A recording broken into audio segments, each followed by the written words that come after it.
Makanya kalau sholawat jangan minta utangnya dibayarin. Ya. Kalau udah doanya Habib tuh, ya Allah semoga yang hadir terbayar utangnya, aminnya kenceng. Remeh amat sholawatnya. Sholawat begitu, sholawat onta, tahu? Sholawat onta begitu. Kalau kita punya akal, punya kolbu, gak pantas sholawat minta onta. Sholawat minta avanza ya. Roksa bu ya, roksa. Idza kunta fi dhiqin aw fi faqrin aw fi maradin fa akthir bis salati ala Muhammad sallallahu alaihi wasallam. Syuf, kaifa hada? Itu lain cerita, Bib. Lain cerita gimana? Tadi antum bilangnya tadi gimana? Hadir biar lunas utangnya. Kita mendoakan. Memang mereka semua ini amin berarti nandakno utang ini banyak. Tapi ada tapinya. Idza kunta fi dhiqin aw fi faqrin aw fi maradin fa akthir bis salati ala Muhammad. Ane jelasin, Bib. Ya marhaban. Ane jelasin. Sholawat tuh niatnya karena apa? Karena cinta ke Nabi atau cinta ke diri? Mahabbah par Rasul sallallahu. Oke. Dah. Terusnya pripun bu fi dunya hasanah wa fil akhirati hasanah. Nah, maka niatnya harus akhirat. Nih saya kasih tahu Bapak Ibu. Kalau kamu niat mau kaya, kaya itu di dunia. Tapi kalau kamu niat sholawat untuk akhirat, dunia terbawa. Hamba yang paling dibenci oleh Allah, siapa? Orang yang amila amal al-akhirah, beramal amal akhirat seperti sholawat, baca Quran, haji umroh, tapi niatnya ghardan min aghradid dunya. Kalau antum Habib, antum Kiai, tugasnya mendewasakan umat, bukan membiarkan umat sholawat untuk urusan remeh. Caranya beda-beda tadi Bu ya Rasul menjelaskan seperti itu. Kalau saya semuanya net. Ketika aku melewati pohon-pohon, melewati bukit-bukit, gunung-gunung, bebatuan, ma marartu bi syajarin wala hajarin illa wa yusallimu alaih. Tidaklah aku melewati pohon dan gunung bebatuan kecuali pohon itu ngucapin salam kepadaku. Ini coba nih bapak-bapak, ibu-ibu atau kiai lah ya. Pak Kiai, kalau pulang ntar pohonnya diluk gimana Pak Kiai? Assalamualaikum Pak Kiai. Lari itu Pak Kiai itu. Padahal beliau umurnya sudah seumuran Rasulullah ini. 60 Pak Kiai? 60. Itu pohon kalau diluk ngomong, Assalamualaikum Pak Kiai. Lari beliau. Kalau Habib gimana Habib? Lewat di bukit, ini kan Tuban ini banyak bukit bebatuan. Terus batunya diluk, manggil. Assalamualaikum Habib. Kira-kira gimana Habib? Kalau gunung kembar ya tak rangkul pisan be anak.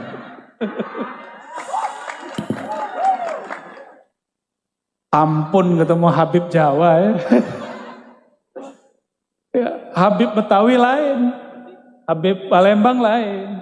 Kalau Habib Jawa, Masya Allah. Barakallah Habib.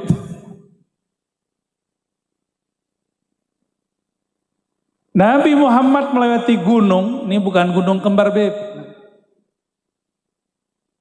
Itu gunungnya bergetar. Pohonnya diluk dan semuanya mengatakan, Assalamualaikum ya Nabi Allah. Salam atas engkau wahai Nabi Allah. Hewan-hewan Nabi lagi jalan. Ada arak-arakan domba. Semua domba pengen mendekat Rasulullah. Ada onta-onta pengen ngadu ke Rasulullah. Cuma sayangnya onta ngadunya urusan perut. Bukan buah perut, Beb. Onta ketemu Rasul ngadunya urusan apa? Perut. Sama, mohon maaf nih. Masyarakat ketemu wabub, ketemu bupati, ngadu masalah perut. Coba onta kalau punya akal. Ketemu Rasulullah seharusnya bukan urusan perut yang diadukan. Yang diadukan apa? Wahai Rasulullah, beri syafaat, aku masukkan aku ke dalam surga. Itu seharusnya. Ternyata waktu dulu Rasulullah punya majelis duduk-duduk begini, tatakan punggungnya pohon kayu. Itu kayu ketika dibuatkan mimbar, ditinggal oleh Rasulullah nangis. Coba ibu-ibu dengerin pohon nangis, kabur pasti pengajian. Ini pohon Hanna Hanina. Dia menangis karena dia rindu merasakan punggung Rasulullah Sallallahu Alaihi Wasallam. Akhirnya itu semua sahabat yang hadir dengar. Berarti sahabat ini punya karomah mendengarkan suara tangisnya kayu-kayu. Turunlah Rasulullah dari mimbar. Nabi elus-elus ditanya, wahai kayu. Tuh Nabi bisa ngomong sama kayu. Coba kalau Pak Kiai bisa ngomong sama kayu, kita ngomong, Pak Kiai sudah begini ya. Paling tinggi kita bilang, Kiai udah majeduk, kejedot palanya sama dinding. Tapi Rasulullah SAW ngomong dilus, dan tidak ada satu sahabat pun yang mengatakan Rasulullah itu gila. Kenapa? Rasulullah dan para sahabat sama-sama mendengarkan tangisnya. Dielus seperti anak kecil kemudian berhenti nangis. Ditanya, wahai kayu, engkau pilih jadi sandaranku di dunia atau masuk surga? Apa jawaban si kayu? Apa jawaban dia? Masuk, tapi menurut saya itu juga kurang benar, kurang sempurna, walaupun lebih tinggi daripada onta. Makanya kalau sholawat jangan minta onta utangnya dibayarin. Kalau udah doanya Habib tuh, ya Allah semoga yang hadir terbayar utangnya, aminnya kenceng. Jadi niat hadir sholawat bukan karena cinta Rasul, tapi supaya utang terbayar. Remeh amat sholawatnya. Sholawat begitu, sholawat onta, tahu? Sholawat onta begitu. Ketemu Rasulullah hanya urus masalah perut. Untuk onta itu udah keren, hebat. Dia tahu itu Rasulullah. Tapi kalau kita punya akal, punya kolbu, gak pantas sholawat minta onta. Sholawat minta Avanza ya. Sholawat minta, sekarang yang lagi tren apa nih? Roksa Bu ya, roksa. Idza kunta fi dhiqin aw fi faqrin aw fi maradin fa akthir bis salati ala Muhammad sallallahu alaihi wasallam. Syuf, kaifa hada? Itu lain cerita, Bib. Lain cerita gimana tadi antum bilangnya tadi gimana hadir biar lunas utangnya. Kita mendoakan. Memang mereka semua ini amin berarti nandakno utang ini banyak. Tapi ada tapinya. Idza kunta fi dhiqin aw fi faqrin aw fi maradin fa akthir bis salati ala Muhammad. Ane jelasin, Bib. Ya marhaba. Ane jelasin. Sholawat tuh niatnya karena apa? Karena cinta ke Nabi atau cinta ke diri? Mahabbah ma Rasul sallallahu. Oke. Dah. Kalau cinta ke Nabi dapat berkah, punya penyakit sembuh. Bukan karena kita ingin sembuh tuh sholawat, itu kebalik. Orang seperti ini di dunia dapat syafaat, tapi di akhirat belum tentu. Nanti ketika datang di hari kiamat nanya, wahai Rasulullah syafaati saya, Nabi nanti jawab, kan sudah dibalas di dunia, utangmu lunas kan? Ya. Terusnya pripun Bu, fi dunia hasanah wa fil akhirati Maka niatnya harus akhirat. Nih saya kasih tahu Bapak Ibu. Saya dulu lama ngamalin sholawat pengen kaya, nggak kaya-kaya.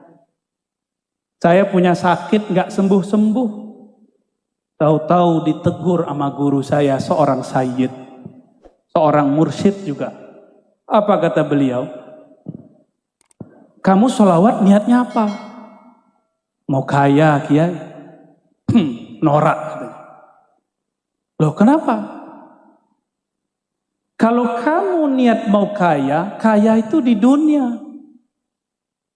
Tapi kalau kamu niat sholawat untuk akhirat, dunia terbawa.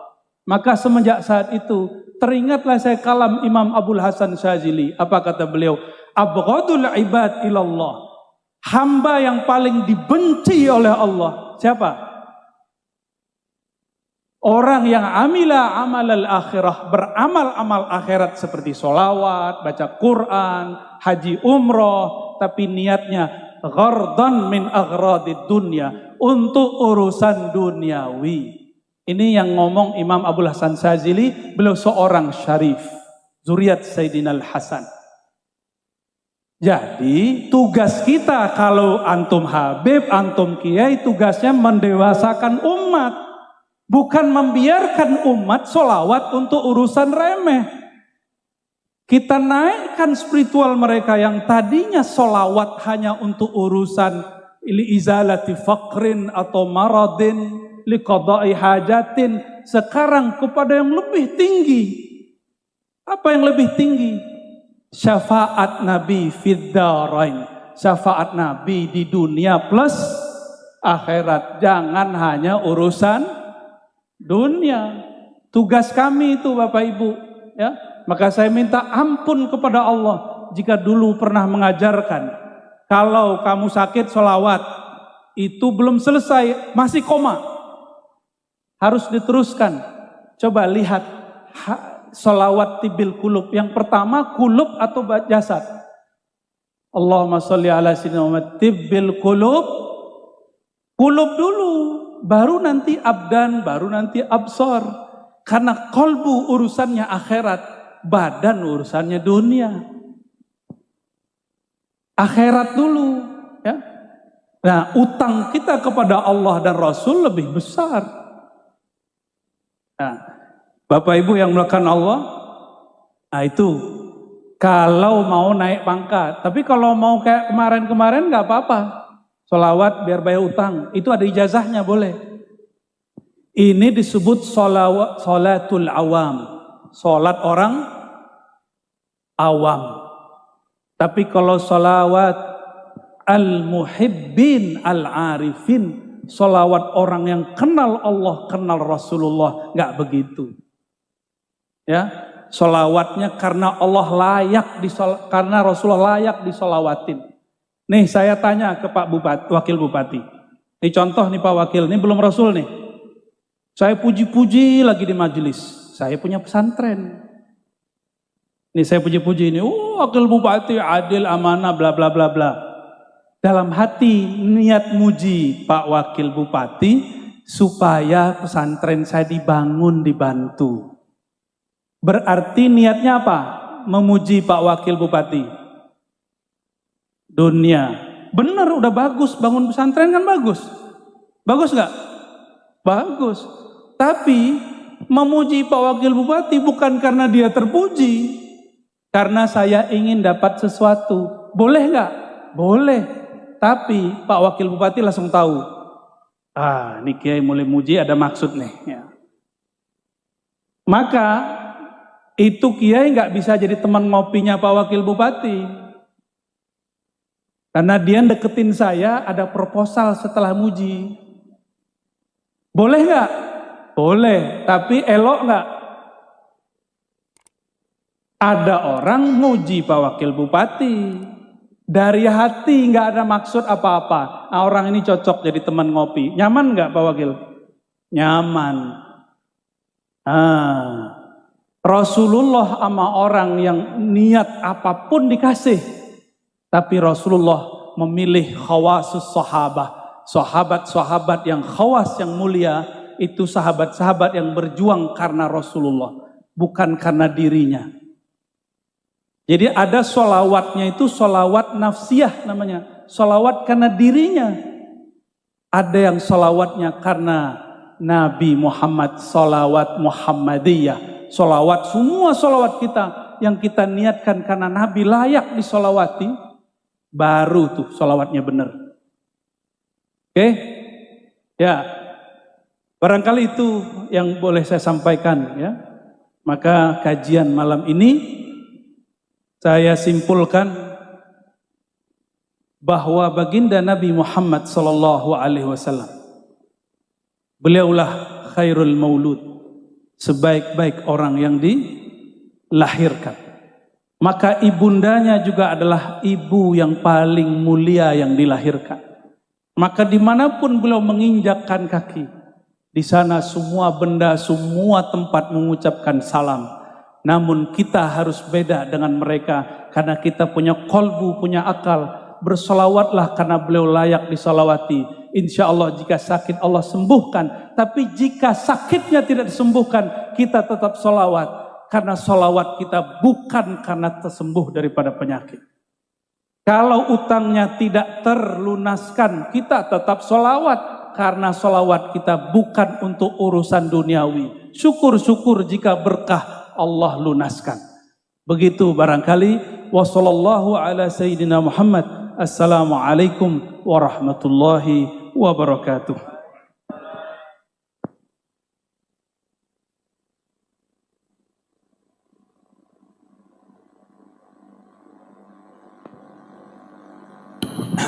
Sallu ala Nabi Muhammad. Semua orang itu punya caranya masing-masing. Cara saya seperti ini, caranya Buya Razi seperti apa yang dijelaskan tadi. Namun yang berbeda itu jika kita bersama dan harmonis bersama, itu yang sangat indah. Caranya beda-beda tadi. Buya Razi menjelaskan seperti itu. Kalau saya semuanya netral. Ojo tenang wae iki kok. Oh, iki yo jajane yo entek wis. Kopine sakmene gedene wis. Insyaallah. Ya ala Nabi Muhammad. Lanjut. Turi pote ditandur ing kebon aku. Ana seret tipe nyemplung mbok ira kembangi apa. Turi pote ditandur aku. Ana seret tipe nyemplung mbok ira kembangi apa. Mbok ira kembangi apa. Mbok ira kembangi apa. Wetan kali, kulon kali, tengah-tengah tenduran. Hari saiki ngaji, sesuk yo ngaji.